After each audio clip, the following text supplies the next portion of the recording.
Ela morreu com apenas 24 anos, mas alcançou um lugar no céu que nem os santos mais antigos ousaram sonhar. Santa Teresinha não teve visões grandiosas, não realizou milagres em vida, mas deixou um caminho secreto que só agora está sendo revelado. As freiras sabiam, mas poucas ousavam falar, porque esse caminho, tão simples, tão oculto, derruba as estruturas da lógica espiritual. Não exige grandes obras, nem penitências brutais, mas abre uma porta que até os teólogos mais rígidos não conseguem explicar. Uma pequena via que transforma as menores ações em chamas de salvação. Agora você vai descobrir o segredo que fez os anjos aplaudirem em silêncio. E por que o que Santa Teresinha escondeu em seu diário pode ser a chave para a sua entrada no céu. Capítulo 1. O perfume invisível no quarto vazio. O cheiro. Era como um campo de rosas recém-abertas sob o orvalho da madrugada. Mas o estranho, o impossível, era que não havia flores no convento naquela noite. Nenhuma. E, no entanto, o aroma invadiu as celas, os corredores, até mesmo a capela, como se um jardim celestial tivesse se derramado ali em Lisieux. Foi Irmã Maria do Sagrado Coração quem primeiro notou. Ela se aproximava da cela número 18, agora vazia, onde dias antes Santa Teresinha do Menino Jesus havia exalado seu último suspiro. Uma morte simples, silenciosa, sem alarde, ao menos aos olhos humanos. Mas a cela agora parecia viva. Ao encostar o rosto na madeira da porta, Maria sentiu o cheiro tão forte que cambaleou. Seu coração acelerou. Ela empurrou a porta com mãos trêmulas e, ao entrar, encontrou apenas o hábito vazio dobrado sobre a cama, um crucifixo gasto e uma flor seca ao lado do travesseiro. E o perfume de uma promessa cumprida. O convento ainda não compreendia o que havia ocorrido. Teresinha tinha partido com apenas 24 anos, consumida pela tuberculose como tantas outras. Sem visões gloriosas, sem estigmas, sem êxtases públicos, apenas uma tosse que aumentava a cada noite, levando-a ao limite da dor e da febre. Mas havia algo na morte dela que não se explicava. As freiras começaram a sussurrar entre si. Algumas diziam que tinham sonhado com Teresinha sorrindo, vestida de branco, rodeada de luz. Outras contavam que suas orações pareciam mais fortes, mais cheias de consolo desde sua partida. Mas ninguém ousava falar alto, até que o perfume se espalhou de novo. 3 noites seguidas, sempre ao anoitecer, sempre perto da cela, e sempre, sem qualquer explicação natural. O convento, por costume e obediência, relutava em atribuir significado a fenômenos místicos sem aprovação da Santa Sé. Mas havia lágrimas nos olhos das irmãs mais idosas. Elas sabiam. Algo havia acontecido ali que transcendia o tempo. Enquanto isso, no fundo de um armário trancado, repousava o diário da jovem freira. Um caderno grosso, encadernado à mão, coberto por uma capa marrom sem título, um manuscrito escondido por obediência, escrito sob ordens da madre, mas guardado como quem esconde um tesouro proibido. Ali, Teresinha havia registrado seus segredos mais íntimos, suas lutas internas, suas descobertas místicas e seu caminho secreto para o céu. Ninguém imaginava, nem mesmo suas companheiras de clausura, que aquela menina franzina havia travado batalhas espirituais dignas de mártires, que sua maior luta não foi contra a doença, mas contra o desespero de se sentir esquecida por Deus, que sua alma sangrou em silêncio. Na última noite de vida, uma noviça ficou de vigília com ela. O nome dela era Irmã Inês, irmã biológica de Teresinha. Sentada ao lado do leito, ela segurava a mão da santa que suava frio, respirando com dificuldade. O quarto estava mergulhado em penumbra, iluminado apenas pela chama tímida de uma vela. Terezinha, irmãos e irmãs em Cristo, o que eu vou te revelar hoje pode mudar sua vida para sempre. Você já sentiu aquela angústia no peito? Aquele medo que não te deixa dormir? A batalha espiritual que ninguém vê, mas que você sente todos os dias? O céu não nos abandonou. Existe um segredo guardado há séculos, uma arma espiritual que já protegeu milhões de fiéis. Se você sofre com tentações que não cessam, inimigos invisíveis e falta de paz no coração, então preste atenção, porque hoje você vai descobrir como a Virgem Maria, São Bento e São Miguel Arcanjo podem se tornar seus aliados poderosos. Continue comigo e ao final deste vídeo você terá a chance de levar para casa uma proteção que vem direto do altar de Deus. Essa menina tem o coração de cristal, mas não era fragilidade, era um tipo raro de sensibilidade espiritual. Terezinha sentia Deus em tudo, e por isso doía tanto viver em um mundo que parecia, a cada dia, mais ausente dele. Aos 9 anos, uma febre misteriosa quase a matou. Médicos não encontravam causa. O corpo tremia, os olhos reviravam, a mente se confundia. Durante semanas, ela esteve entre a vida e a morte. Até que, em um momento de lucidez, pediu que colocassem a imagem de Nossa Senhora ao lado da cama. Foi então que aconteceu. Terezinha viu a Virgem sorrir. Foi um instante, uma luz suave invadiu o quarto. O rosto da imagem pareceu ganhar vida, e algo dentro da menina mudou. A febre cessou, a mente se acalmou, a alma silenciou. Era como se uma mão invisível tivesse tocado sua dor mais profunda e dito, ainda não. Mas mesmo com a cura, sua alma permanecia inquieta. Havia um vazio, uma sede, um desejo de dar tudo a Deus. Mas como, sendo ainda uma criança, ela começou a criar pequenos sacrifícios em segredo. Oferecia cada contrariedade, cada silêncio, cada lágrima escondida como se fossem moedas depositadas no cofre de Deus. Começava a nascer, ali, o embrião de sua pequena via. Mas ela ainda não sabia. Foi nessa época que algo sombrio começou a visitá-la. Sonhos estranhos, sensações de medo ao entrar em igrejas, vozes interiores que sussurravam dúvidas. Deus te esqueceu. Você é pequena demais. Nunca será santa. Ela lutava com a oração, chorava sozinha no travesseiro. Certa noite escreveu com letras trêmulas: quero ser santa, mas sou tão pequena. Como subir a escada que leva ao céu se minhas pernas mal alcançam o primeiro degrau? Era a pergunta de uma alma chamada à grandeza, mas acorrentada à sua pequenez. Mas então, no mais íntimo da dor, veio a primeira resposta divina. Terezinha teve uma visão, não de anjos ou luzes, mas de um elevador dourado que descia do céu até o chão onde ela estava. E uma voz suave dizia: a escada é feita de agulhas, mas o amor é o elevador. Suba nos braços de Jesus. Ela compreendeu, pela primeira vez, que sua pequenez não era obstáculo, era o caminho. Deus não a chamava para grandes feitos, mas para um amor total nos pequenos gestos. Um sorriso oferecido com dor. Uma palavra doce quando o orgulho pedia silêncio. Um joelho dobrado mesmo sem vontade. Cada ato se tornava uma rosa invisível, lançada ao céu. Mas o mundo ainda não via. Para as irmãs, Terezinha era apenas uma menina doce, sensível, talvez um pouco exagerada. Ninguém suspeitava que sob aquele olhar de criança se escondia uma mística poderosa, uma guerreira silenciosa do espírito. E o mais difícil ainda viria: o chamado ao Carmelo. Aos 14 anos, ela anunciou que desejava entrar no convento das Carmelitas Descalças. Foi recebida com espanto.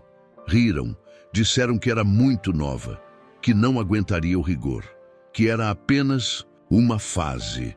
Mas Terezinha não riu, Seus olhos ardiam, havia ali uma decisão sem retorno. Ela sabia, por alguma graça interior, que sua missão não era no mundo, era no claustro, no silêncio, no sacrifício escondido, e nada a impediria. Ela tentaria tudo.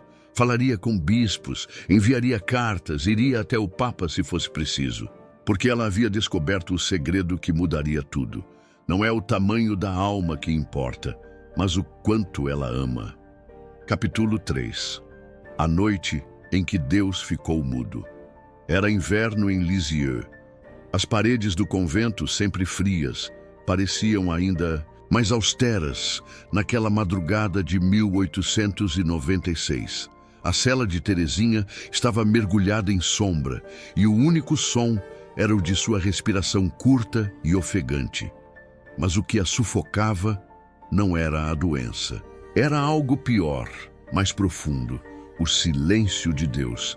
Ela havia entrado para o Carmelo com apenas 15 anos, após uma luta extenuante. Havia suplicado ao bispo, escrito cartas à Madre Superiora, feito sua família tremer com a firmeza da decisão. Mas o auge da ousadia se deu quando em Roma, diante do próprio Papa Leão XIII, ela se ajoelhou e implorou: Santíssimo Padre, permita que eu entre no Carmelo. Os guardas quase a retiraram à força. O Papa, surpreso, murmurou apenas: Se Deus quiser, minha filha, você entrará. E entrou, mas o claustro não era como nos sonhos. A vida carmelita era feita de silêncio esmagador, orações repetitivas, vigílias em noites geladas, jejuns rigorosos e indiferença. Sim, indiferença. Algumas irmãs a viam como imatura, outras como mimada.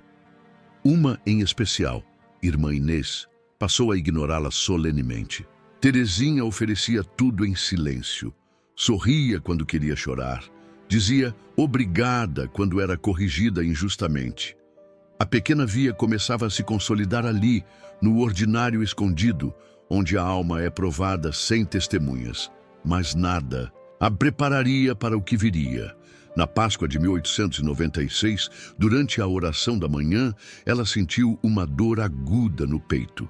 Era como se um prego invisível tivesse sido cravado sob sua clavícula. Tossiu e a dor aumentou. Tossiu novamente. Sangue. Vermelho vivo na palma da mão. A mesma cor que via no crucifixo todos os dias. Ela sabia o que aquilo significava. A tuberculose voltara. E dessa vez, para levá-la. Mas Deus não disse nada. Esperava-se que diante da iminência da morte, Terezinha tivesse visões, consolações, êxtases. Mas em vez disso, mergulhou na mais brutal escuridão espiritual. Sentia-se abandonada, esquecida, como se o céu estivesse vazio. Ela escreveu: Jesus permitiu que minha alma fosse invadida pelas mais densas trevas. Tudo desapareceu. O céu, a eternidade, parecia que só restava a noite. Era a aprovação dos santos, a noite escura da alma, como descreveu São João da Cruz. Mas em Terezinha, essa noite veio sem poesia, sem glória, sem beleza mística. Veio crua, como angústia, como desespero.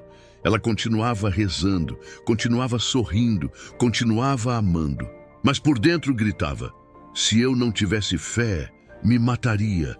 Essas palavras foram escritas com lágrimas, com mãos trêmulas, com o coração esmagado. Mas por quê? Por que Deus permitiria que uma alma tão pura fosse mergulhada em tamanho desespero? Porque ali, naquela noite sem estrelas, Terezinha se tornava uma com os pecadores. Ela dizia: quero acreditar por aqueles que não creem. Quero amar por aqueles que blasfemam. Quero morrer por aqueles que não têm esperança. Ela não buscava consolações divinas. Queria apenas ser uma ponte para os que haviam perdido o caminho. Sua dor se tornava intercessão. Sua escuridão, luz para os outros. E foi ali, na cela úmida, com os pulmões em chamas, que ela fez o voto mais audacioso de sua vida. Quero passar meu céu fazendo o bem sobre a terra. Não queria descanso, nem coroas, nem tronos celestes. Queria trabalhar. Queria amar. Você sabia que o demônio treme quando vê estas medalhas? A história que acabei de contar não é apenas um relato, é um aviso. Enquanto você assiste este vídeo, alguém está usando a medalha de São Bento para anular feitiçarias, proteger a família e fechar as portas do inferno. E você vai continuar desprotegido. Essas medalhas foram consagradas por padres exorcistas, aprovadas pelo Vaticano e usadas por santos em seus últimos momentos. Se você sente que precisa de proteção divina, o link já está no primeiro comentário fixado. Mas atenção, só temos 50 conjuntos disponíveis. Quando acabarem, não sabemos quando virão mais. Queria ser uma chuva de graças para os que ainda caminhavam. Mas o silêncio persistia, e mesmo assim, ela continuava. Naquelas semanas finais, cada passo era um martírio, cada respiração uma faca, mas ela oferecia tudo, cada dor era transformada em oração, cada lágrima em súplica por almas desconhecidas. Certa noite, uma noviça perguntou: Irmã Terezinha, como pode continuar sorrindo? Porque eu escolhi tudo, respondeu ela com um brilho nos olhos que não vinha deste mundo.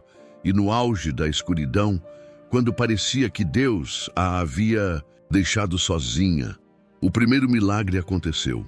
Uma jovem que estava longe da fé, ao ler uma carta de Terezinha, caiu de joelhos e voltou a rezar.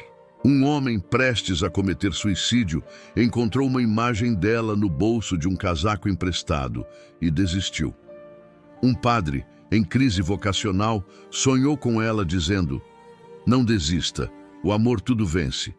E mesmo sem saber, Terezinha começava a cumprir sua promessa. A chuva de rosas, ainda invisível, já caía, mas o céu continuava mudo. E era nesse silêncio que ela encontrava, dia após dia, a força para amar o invisível, abraçar o intocável e acreditar no impossível. Capítulo 4. O pedido que gelou o sangue do Papa. Os corredores do Vaticano ecoavam o som dos passos nervosos dos peregrinos. Era novembro de 1887. Uma multidão de franceses havia chegado para a audiência com o Papa Leão XIII, e entre eles uma menina franzina de apenas 14 anos, vestida com um traje de lã azul marinho, o véu branco cuidadosamente preso com grampos invisíveis. Seus olhos, porém, não eram os de uma criança, eram olhos de quem carregava uma urgência divina. Terezinha caminhava ao lado do pai, o venerável Louis Martin, homem de fé e nobreza silenciosa. Mas seu coração era um tambor. Cada batida trazia uma pergunta: e se ele disser não? E se rirem de mim? E se Deus me estiver testando? Ela já havia tentado de tudo. A madre superiora do Carmelo de Lisieux dissera que era muito jovem. O bispo de Bayeux, Dom Hugonin, rejeitara seu pedido com um sorriso diplomático. Terezinha sabia que tecnicamente não era possível entrar para a vida claustral antes dos 16, mas ela sentia, com uma certeza que queimava, que Deus a queria agora. Por isso havia uma última esperança: o Papa. A audiência pública, com Leão XIII, reunia dezenas de fiéis. Um a um, ajoelhavam-se diante dele, beijavam seu anel, pediam bênçãos. A sala era dourada, majestosa, com tapeçarias grossas e um trono imponente. Guardas suíços mantinham a ordem. Um padre organizava a fila com severidade. Nada de conversas longas, dizia. Beijem o anel e passem adiante. Mas Terezinha tinha outros planos. Quando chegou sua vez, sentiu o mundo girar. Seus joelhos tocaram o chão. O anel papal reluzia como uma pequena auréola terrestre. Ela o beijou, mas, em vez de se levantar, ergueu os olhos para o Papa e sua voz cortou o silêncio como um sussurro de aço. Santíssimo Padre, eu tenho uma grande súplica a fazer. Leão XIII, surpreso, inclinou-se para ouvir melhor. Teresinha não hesitou. Em nome de Jesus, permita que eu entre no Carmelo com 15 anos. Um silêncio sepulcral caiu sobre a sala. O sacerdote organizador encongelou. Louis Martin fechou os olhos. O sangue parecia ter evaporado das veias dos presentes. Uma criança acabava de romper o protocolo do Vaticano e de tocar um nervo sagrado com sua ousadia. O Papa, visivelmente tocado, olhou nos olhos da menina. E ali, entre o véu e as lágrimas contidas, viu algo que poucos homens já haviam testemunhado, uma alma que ardia. Ele respondeu lentamente: se for da vontade de Deus, você entrará. Teresinha insistiu. Os olhos agora estavam marejados. Mas, se Vossa Santidade dissesse apenas uma palavra, todos permitiriam. O Papa sorriu melancólico. Talvez se visse nela algo que lhe lembrava sua própria juventude. Talvez soubesse que nada era mais perigoso para a igreja do que um amor ardente demais. Ele repousou a mão sobre a cabeça dela e disse: você entrará, se Deus quiser. Foi tudo, mas aquele toque teve o peso de uma unção. Teresinha foi gentilmente levantada pelos guardas. Não resistiu, mas ao ser levada, virou o rosto uma última vez. Seus olhos não pediam mais, agora desafiavam. Ela havia plantado uma semente e sabia que Deus faria chover. Nos dias seguintes, voltando para a França, Teresinha aparecia em Ibaz. Não falava muito, apenas escrevia. Em seu diário, registrou: saí da presença do Santo Padre com o coração partido, mas ainda mais decidida a não desistir. A pequena via da infância espiritual começava a ganhar sua forma mais radical, a confiança absurda em meio à recusa. Ela não havia conseguido o que queria, mas havia alcançado o que precisava. Uma confirmação interior, um selo invisível. Poucas semanas depois, por influência indireta do que acontecera em Roma, o bispo de Bayeux reavaliou o pedido. Consultou a Madre Superiora de Lisieux e, por fim, deu sua autorização.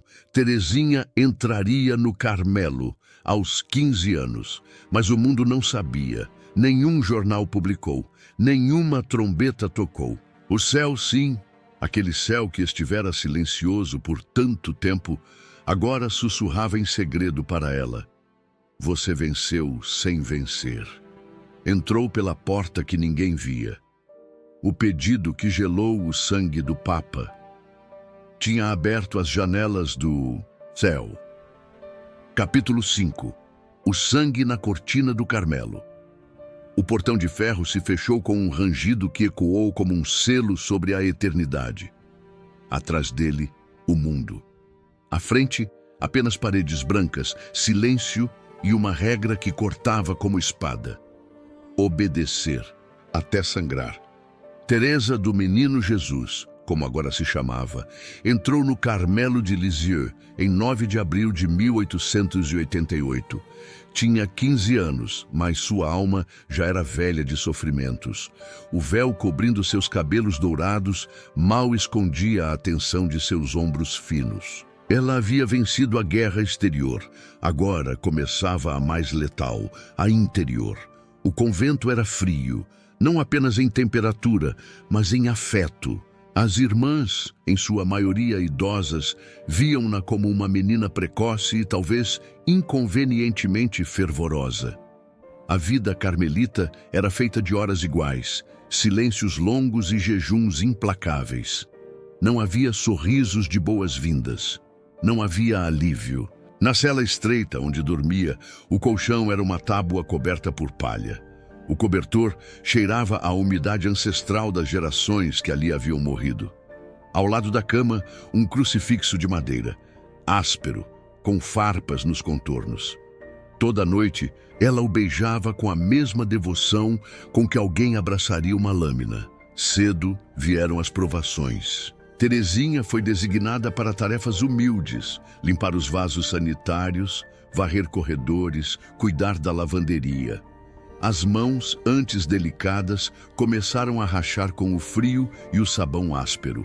Certo dia, ao torcer um lençol pesado, sentiu a pele da palma abrir-se, sangue, escarlate, quente.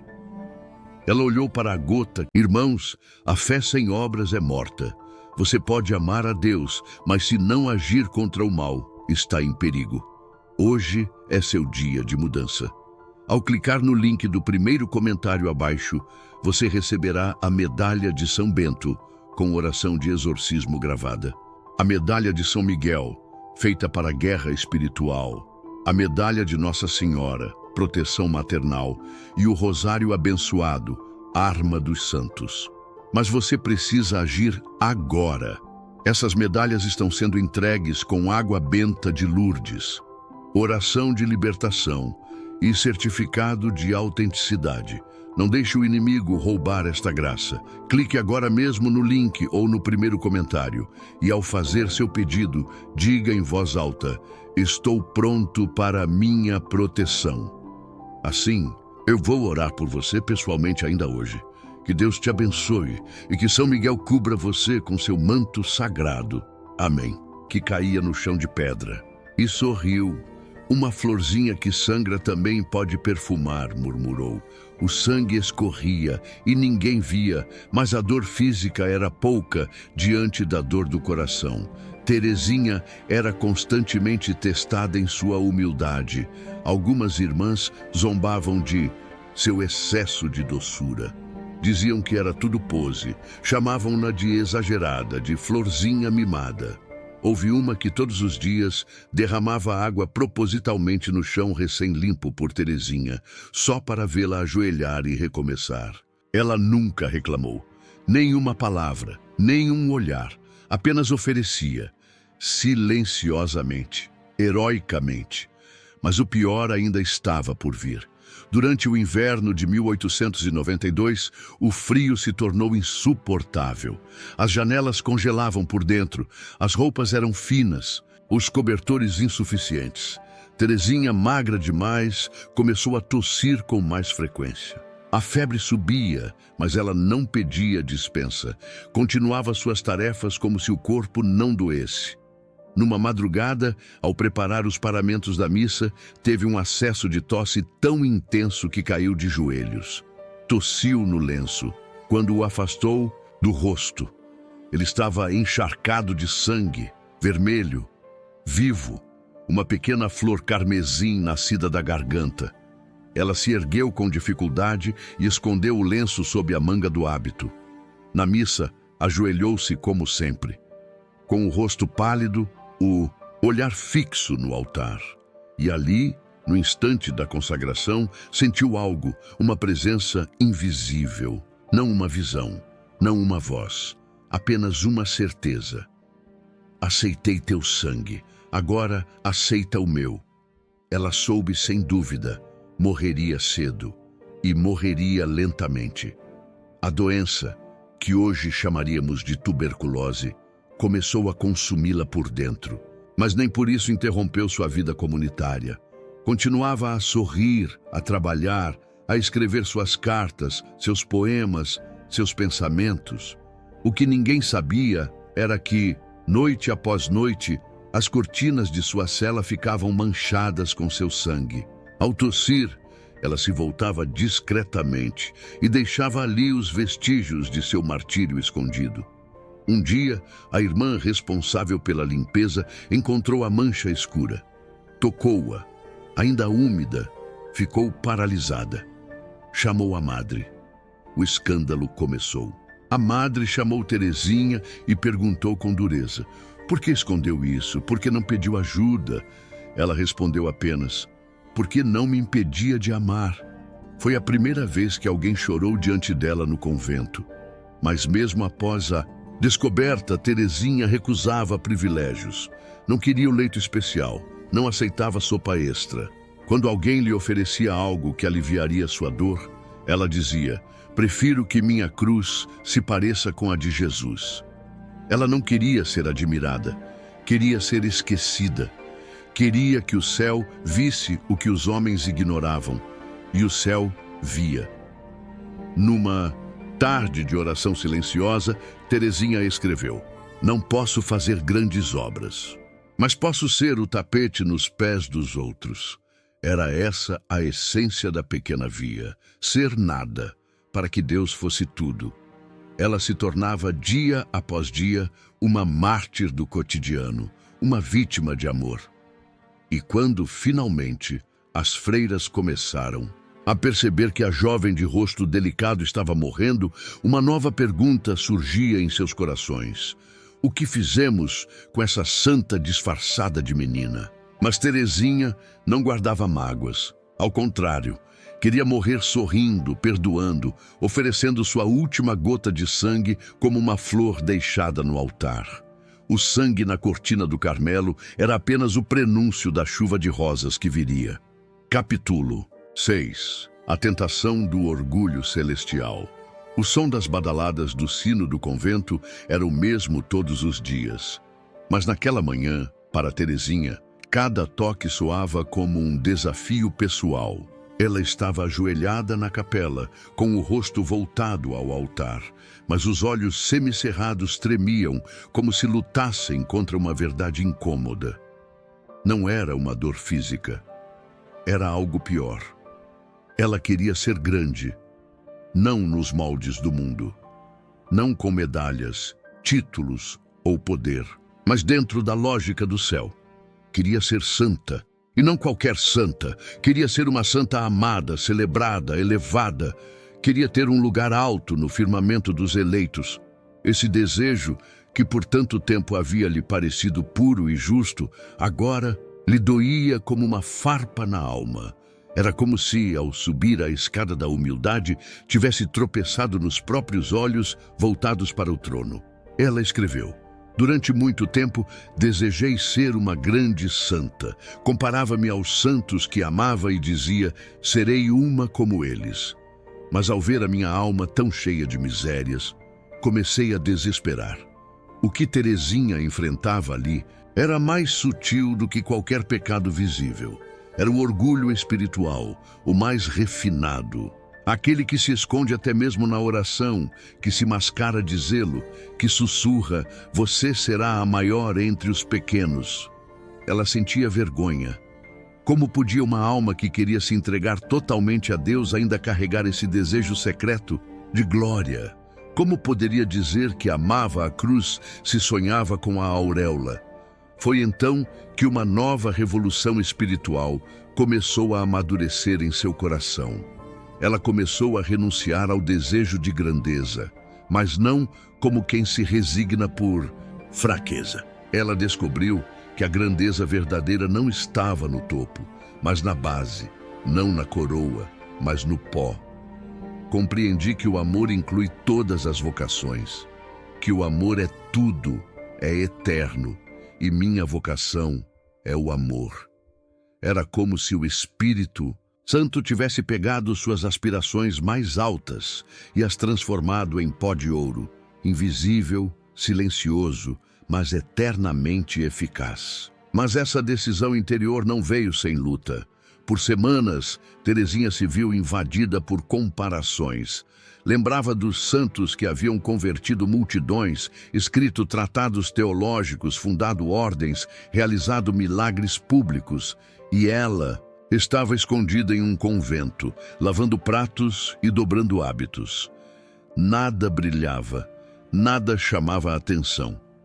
Certa noite, ajoelhada diante do crucifixo da cela, murmurou: "Senhor, será que meu amor é pequeno demais para ti?" E a resposta veio, não em voz audível, mas em paz interior: "O grão de mostarda é invisível, até que se torne árvore eterna." Ela compreendeu. O que importava não era o impacto exterior, era o abandono total. O amor oferecido até mesmo quando ninguém vê, especialmente quando ninguém vê. E então, ao invés de lutar contra o desejo de glória, ela o reorientou. Quero ser santa, mas uma santa escondida. Quero ser a menor, para que outros sejam grandes. Quero ser esquecida, para que Jesus seja lembrado. Esse novo modo de viver, a pequena via, era, na verdade, um método de santidade radical. Um caminho onde não há degraus a subir, apenas braços nos quais se lançar. Ela dizia: Jesus não pede grandes feitos, pede apenas abandono e amor. E foi assim que começou a ensinar às noviças o segredo que o mundo ainda não conhecia. Quando uma irmã lhe perguntava como vencer o orgulho, ela respondia com histórias simples. Quando eu queria ser reconhecida por um bom trabalho, eu me oferecia para limpar os banheiros. Quando eu desejava que me elogiassem, eu permanecia em silêncio. Quando meu coração queria honra, eu escolhia o esquecimento. Mas não pense que isso a tornava fria ou artificial. Ao contrário, ela amava intensamente. Cada gesto dela, por menor que fosse, um sorriso, um copo d'água, uma flor no altar, era um ato de amor absoluto, oferecido ao invisível. E então, algo começou a acontecer. As irmãs, antes indiferentes, começaram a notar. Sem saber explicar por quê, sentiam-se atraídas por ela.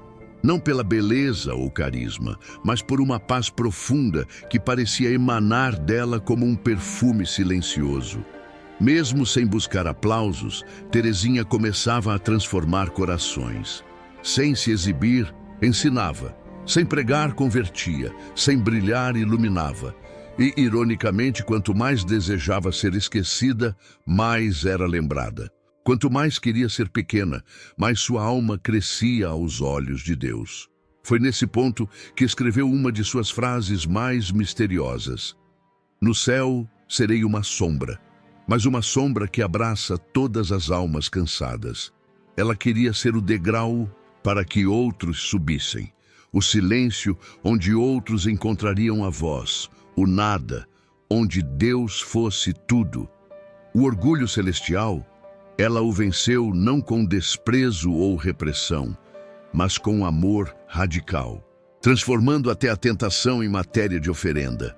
E por isso, se tornou maior do que jamais ousara imaginar. Capítulo 7. A pequena via, a arma invisível contra o inimigo. No convento de Lisieux, os sinos tocavam as horas canônicas, como um relógio eterno de obediência. A vida era um ciclo de orações, trabalho e silêncio. Mas no coração de Terezinha, algo diferente crescia, algo que não era doutrina aprendida nem norma repetida. Era uma descoberta viva, uma chave secreta, um método de guerra. Tudo começou com um incômodo quase imperceptível. Certo dia, uma irmã se sentou ao lado de Terezinha durante a leitura espiritual.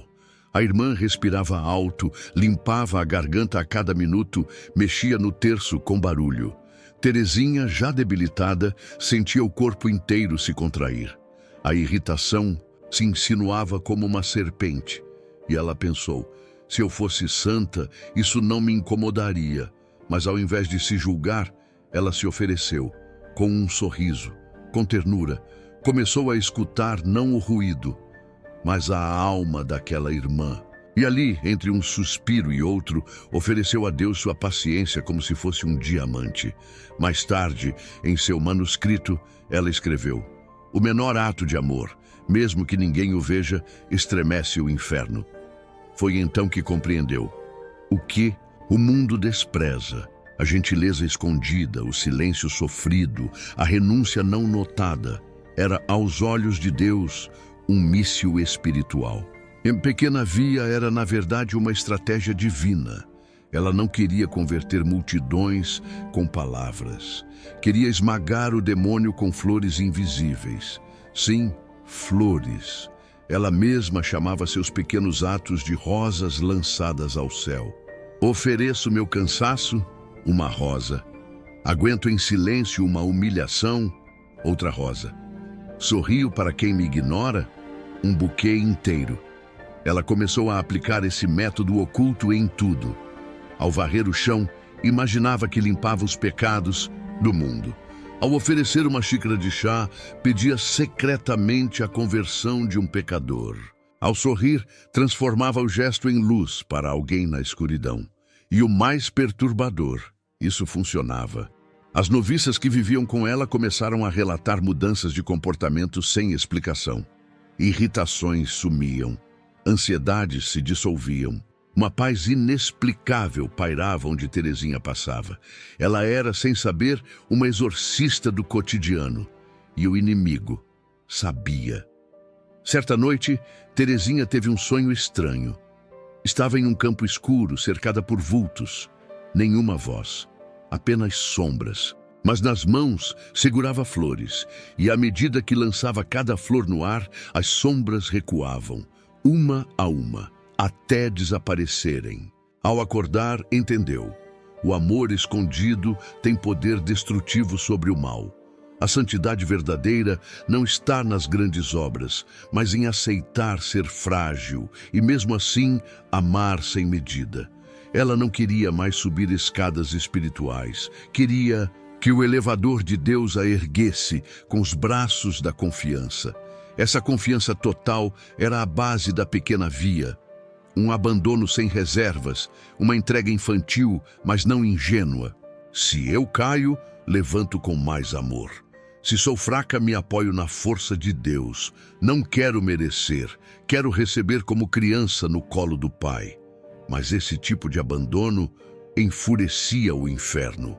Certa tarde, uma irmã que nunca demonstrara afeição por Terezinha a deteve no claustro, olhou-a nos olhos e disse: "Você se acha melhor do que nós, não é? Tão boazinha, tão meiga. Isso é fingimento." Terezinha sentiu uma pontada no peito. Quis responder, quis se defender, mas baixou os olhos e disse: "Talvez tenha razão, irmã. Reze por mim." Depois, chorou sozinha na cela, mas transformou cada lágrima em flor. E escreveu: "Quero que minha alma seja como uma harpa que canta mesmo quando é ferida." Com o tempo, sua pequena via começou a atrair a atenção da madre, das noviças e até de alguns padres confessores. Um deles, ao ler seus escritos, murmurou: "Ela criou uma teologia da infância espiritual, sem saber que estava escrevendo teologia." Terezinha, porém, não buscava reconhecimento. Ao contrário, pedia que após sua morte tudo fosse destruído, que ninguém soubesse de sua via, mas Deus tinha outros planos. Na última Páscoa, antes de sua morte, escreveu: "Depois da minha morte, farei cair uma chuva de rosas, uma rosa, para cada alma que confiar no amor misericordioso de Deus." A pequena via não era apenas uma forma de viver, era uma herança mística, uma arma para as almas cansadas, as mães solitárias, os pobres, os esquecidos, os doentes, todos aqueles que achavam que nunca seriam santos. Ela tinha aberto um atalho para o céu, e mesmo consumida pela doença, frágil como uma vela prestes a apagar, sua luz já era farol. E o inferno tremeu. Capítulo 8. A última tosse. Quando o céu se abriu no pulmão da dor, a respiração vinha em estalos. Não era mais o ritmo humano do ar entrando e saindo. Era como se cada fôlego fosse uma batalha perdida. A pele de Terezinha estava tão pálida que parecia de cera. Os olhos, ainda incrivelmente vivos, ardiam com um brilho que misturava febre e eternidade. Era setembro de 1897, e o Carmelo de Lisieux havia se tornado um santuário silencioso para um sacrifício que poucos compreendiam por completo. A tuberculose avançava como um exército invisível, queimando os pulmões da jovem carmelita, corroendo seu corpo com uma precisão impiedosa. A tosse, outrora discreta, agora sacudia todo o seu ser, tão violenta que, ao tossir, ela sangrava pelo nariz, pela boca, às vezes até pelos olhos, mas não gritava, não reclamava. Ao contrário, certa tarde, a irmã Genoveva entrou em sua cela e a encontrou deitada, com um lenço empapado de sangue na mão e um sorriso calmo nos lábios. "Você não sente medo?" perguntou com os olhos marejados. Terezinha balançou a cabeça e respondeu: Sinto apenas que estou indo ao encontro do amor. Nos últimos dias de sua vida, foi colocada em uma cela improvisada no andar térreo para que pudessem cuidar dela com mais facilidade. Um colchão fino, uma coberta leve e ao lado da cama, sempre, a imagem do Cristo crucificado. Ela não queria almofadas extras, não queria óleos, massagens, alívios. Pedia apenas o sacrário por perto, mas o corpo traía. As feridas nas costas causadas pelo tempo deitada, a pele que ardia, a boca seca demais para rezar em voz alta. E mesmo assim, ela murmurava entre as tosses: tudo por amor, tudo por amor. Certa noite, teve uma crise tão forte que as irmãs pensaram que seria seu fim. Tossiu por quase 40 minutos ininterruptos. O sangue escorria pela boca. O lençol parecia o de um mártir degolado. Ao fim, arquejando, ela olhou para o crucifixo e disse: agora sei como ele sofreu. Agora posso amá-lo mais. E desmaiou.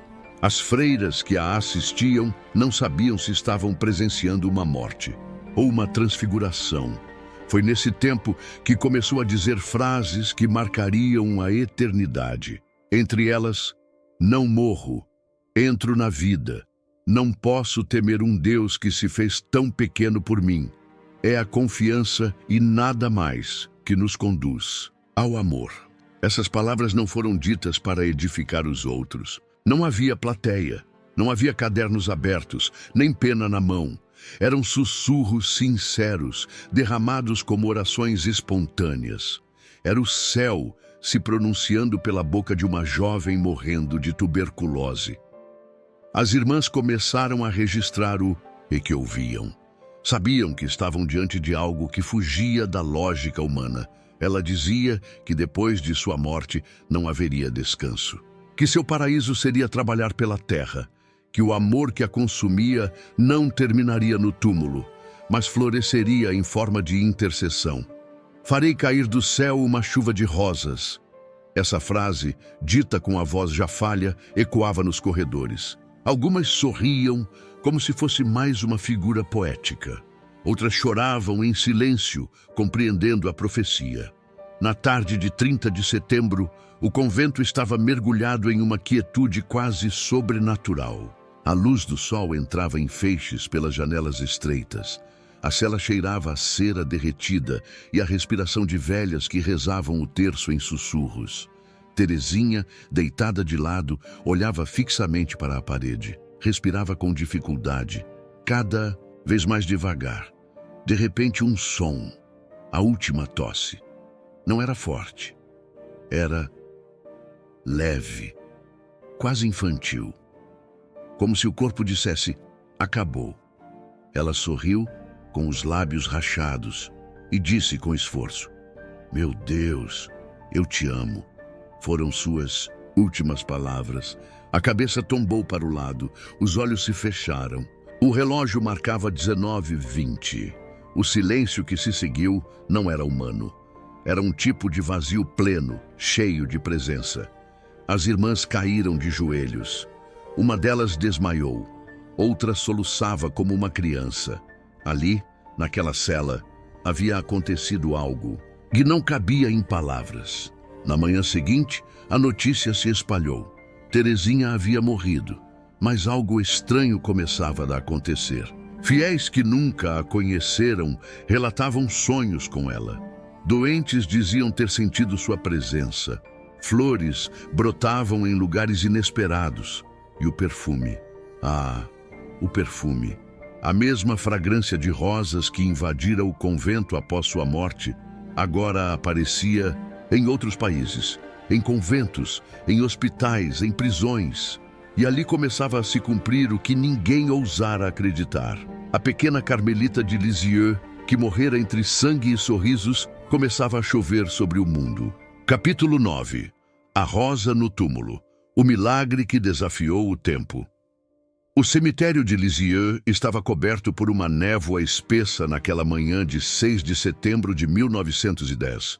Um silêncio sepulcral envolvia cada cruz de ferro, cada laje gasta pelo tempo. As freiras do Carmelo caminhavam devagar, em fila, como se participassem de um ritual sagrado que transcendia a obediência.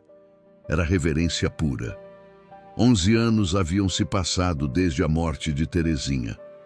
11 anos de cartas, milagres, conversões. E perfume. Sim, o perfume. O mesmo aroma de rosas frescas que invadia celas, igrejas, hospitais e até prisões sempre que alguém invocava o nome dela com fé. O mundo começava a falar da pequena santa de Lisieux.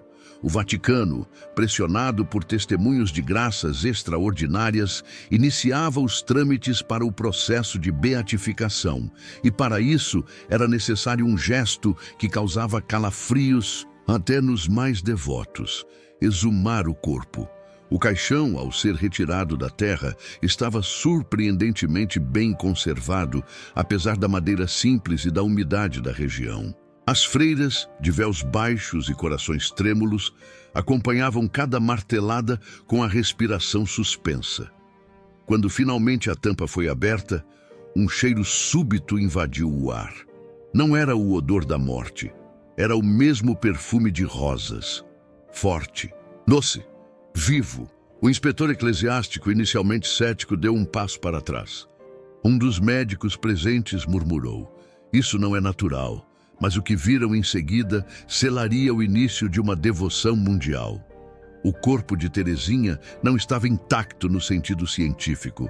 A carne havia cedido ao tempo, como seria esperado. Mas o rosto mantinha uma serenidade inexplicável. A estrutura óssea, a posição das mãos sobre o peito, o leve sorriso nos lábios, tudo dava a sensação de paz. Não era um cadáver. Era um relicário, e ali, repousando entre os dedos entrelaçados, estava uma rosa.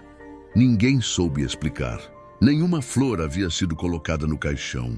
A sepultura era lacrada. O convento nunca registrara esse detalhe. Mas ali estava, uma rosa branca, perfeita, como se tivesse sido colhida naquela mesma manhã. As freiras choraram em silêncio. Algumas se ajoelharam na lama, outras apertavam o terço com força, como se tentassem conter um milagre com as mãos. A Madre Superiora aproximou-se lentamente e tocou a flor. Ela estava viva, não desidratada, não murcha, viva, como se estivesse ali para confirmar uma promessa. "Farei cair do céu uma chuva de rosas." O túmulo tinha falado. A notícia espalhou-se com uma velocidade quase mística. Roma recebeu os relatórios. E no íntimo do Vaticano, mesmo os mais céticos começaram a sussurrar entre si: Deus está apressando os passos. Em 1923, Teresinha foi beatificada. 2 anos depois, canonizada. A santa mais rapidamente reconhecida pela Igreja até então. E não por causa de visões, estigmas ou grandes pregações, mas por causa da fé silenciosa, da humildade feroz, do amor escondido e da rosa no túmulo. Hoje, o corpo de Santa Teresinha repousa em um relicário dourado na Basílica de Lisieux. Milhões já passaram diante de seus restos sagrados. Muitos relatam sentir novamente o perfume. Outros juram ouvir uma voz suave sussurrar: confie, mesmo se tudo estiver escuro. Mas o verdadeiro milagre não está em ossos, perfumes ou rosas. Está no coração de quem entende, enfim, o que Teresinha tentou ensinar com sua pequena via: que não é necessário fazer grandes obras para tocar o céu, que o amor escondido é mais forte que a dor, que cada pequeno ato oferecido com fé, se torna eternidade. A rosa no túmulo é o selo de Deus sobre a alma que escolheu ser nada, para que Ele fosse tudo. Capítulo 10. Oração final. Para quem deseja morrer amando. Jesus amado, Tu que escondeste o céu no coração de uma jovem carmelita, Tu que aceitaste o amor frágil de uma alma pequena como incenso puro, ensina-me também a Te amar assim, sem reservas, sem defesas, sem orgulho. Santa Teresinha, filha do silêncio, flor do escondimento, tu que transformaste a dor em perfume e a fraqueza em ponte para o infinito, toma a minha mão nesta noite interior. Quando eu não souber orar, reza por mim. Quando eu tiver medo de ser pequena, lembra-me que é no colo do Pai que se chega ao céu. Quando o mundo me desprezar, mostra-me que a verdadeira glória está em ser esquecida por amor. Dá-me tua confiança insana, dá-me teu jeito de sorrir com a alma rasgada. Ensina-me a transformar cada humilhação em oferta, cada gesto em flor, cada lágrima em semente. Quero subir como tu, não por escadas, mas nos braços de Jesus. Santa Teresinha, tu que prometeste uma chuva de rosas, derrama agora sobre minha vida graças que me façam amar mais, sofrer com sentido e morrer para mim. Ensina-me a amar os que não me entendem, a perdoar sem esperar perdão, a ser boa em silêncio e a confiar até quando o céu parecer fechado. Eu não peço milagres visíveis, peço o milagre da perseverança, peço a rosa da fé no ordinário, peço a graça de morrer amando. Ó pequena flor, tu que és tão grande no céu quanto foste pequena na terra, ajuda-me a não desistir, ajuda-me a continuar, ajuda-me a amar. Jesus escondido na dor, Jesus disfarçado nos outros, Jesus presente no nada. Eu te amo, eu confio, eu te espero, e se minha alma for fraca, sê tu a minha força, e se meu amor for pequeno, recebe-o como uma rosa colhida na escuridão. Amém.